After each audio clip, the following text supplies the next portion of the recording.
Apartment کی تحویل دے دو.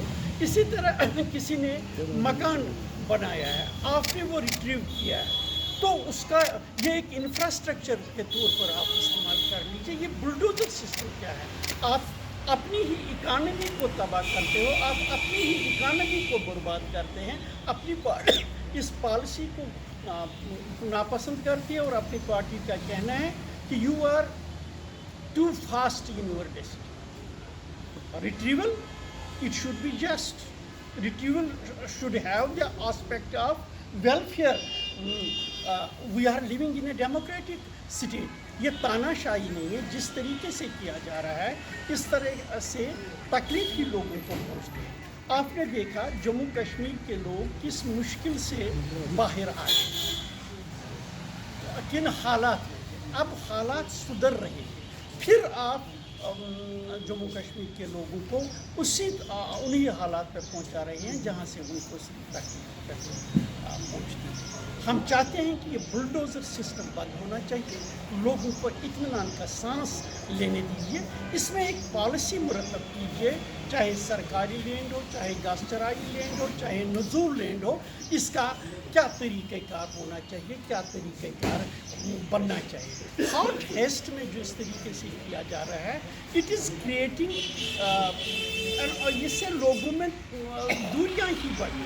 ضرورت ہے لوگوں کو پیار کرنے کی, لوگوں کو گورنمنٹ کی طرف سے ایسا ویوہار کرنے کی, ایسا طریقہ اڈاپٹ کرنے کی جو ویلفیئر اسٹیٹ میں ہوتا ہے, ڈیموکریٹک اسٹیٹ کا جو ذریعہ ہے. مجھے امید ہے کہ گورنر صاحب نے اور ہوم منسٹر نے جو وعدہ کیا کہ جو چھوٹے مکان والے ہیں یا چھوٹے دکاندار ہیں ان کو ڈسٹرب نہیں کیا جائے. جنہوں نے مکان بنائے انہوں نے گورنمنٹ کا حصہ ادا کیا, یعنی ریزیڈنس پرووائڈ کرنا, اس میں سہایتا کرنا, سپورٹ کرنا سرکار کی ذمہ داری. اب سرکار جگہ پرووائڈ کرنے کے بجائے ڈیمالش کرتی ہے. یہ کسی بھی صورت میں ٹھیک بات نہیں ہے. دوسرا ہمارا یہ ماننا ہے کہ لیز ہولڈ رائٹس جو ٹورسٹ ریزارٹس پہ, مثلا گلمرگ ہے, پہلگام, 1978 میں گورنمنٹ نے باضابطہ آکشن کر کے وہ پلاٹس الاٹ کیے. جب پلاٹس الاٹ کیے, یہ 78-79 کی بات ہے, 8-10 سال لگ گئے ان کو وہ ہوٹل تعمیر کر, کیونکہ ان دنوں انفراسٹرکچر کی کمی تھی, میسر نہیں تھے, ورکنگ سیزن کم تھا ان اسپاٹس پہ کیونکہ یہ ونٹر زونز تھے. پھر لگ بھگ یہ 82-83 یا 85 تک انہوں نے ہوٹلز تیار کی. 2-3 سال کام کیا تو 89-80 میں سارا کشمیر ڈسٹرب ہو گیا. تب سے اب پچھلے 2-3 سال سے انہوں نے کام شروع کر دیا. آپ ان کو بھی باہر پھینک دیں. طریقہ جو ساری کنٹری میں, we are not asking for a special provision for Jammu and Kashmir. تو جب اسپیشل پروویژن جو ساری کنٹری میں رینیول آف لیز کا طریقہ کار ہے, جموں کشمیر میں آپ یہ کیوں اڈاپٹ نہیں کر رہے ہیں؟ جموں کشمیر کے ساتھ کیوں ایسا طریقہ استعمال کیا جاتا ہے جو سب سسٹم کو ہی ڈسٹرب کرتا ہے؟ ایک طرف سے آپ کا ہم ٹورزم کو ڈیولپ کرنا چاہتے ہیں, ٹورزم ڈیولپ کرنے کے لیے انفراسٹرکچر, جو انفراسٹرکچر آلریڈی بلڈ ہے آپ اسی کو تہس نہس کر رہے ہیں. تو آپ کی پالیسی میں مجھے نہیں لگ رہا ہے کہیں پہ صحیح طریقہ ہے.